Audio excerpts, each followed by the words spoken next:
I mean, you know, I'm so happy people love the movie. I mean, I thought it was a good movie, but you never know how many people are going to love it.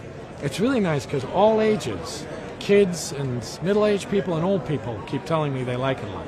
So it's great. And sometimes it's like, with this, you get nominated for something, it's like the character has been nominated too. And this character is such a misfit, such an outsider, that there's something nice to think that he's gotten acknowledged too, is really nice.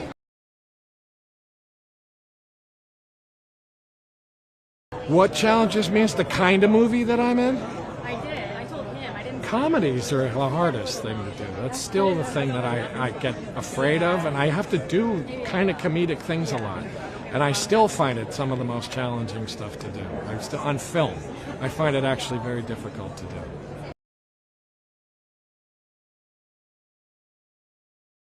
Well, I mean, I come from the tradition of the Yiddish theater, you know, which was basically started by the Jews who had fled Europe, Eastern Europe, at the turn of the century, and Stella Adler was part of that, and that was a very, you know, that became the group theater, which is a very political theater. It created the union movement in the United States, and so that was a tradition that I came from.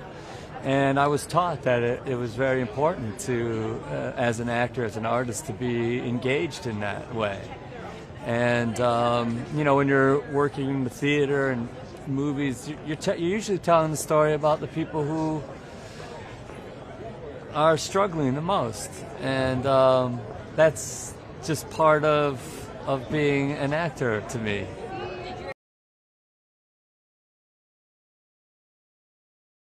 Yeah, for me, when Ben told me about it, I just thought about how much the music school or the music spaces in my schools were like a safe haven for me, and how much I really needed those spaces and needed those instruments to express myself, and like you said, to navigate any sort of mental health issue, whether it was like anxiety or, you know, sadness or anything else I was trying to figure out how to express. I could do that best through music.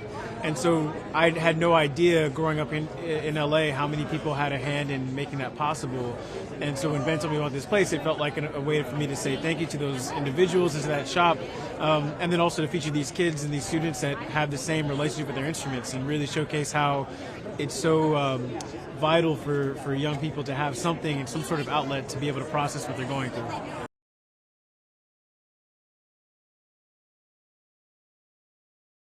Even if public attention shifts from Ukraine to Israel and Gaza or elsewhere, I understand it as a journalist, and I do understand every single human life, every single tragedy deserves equal attention and respect.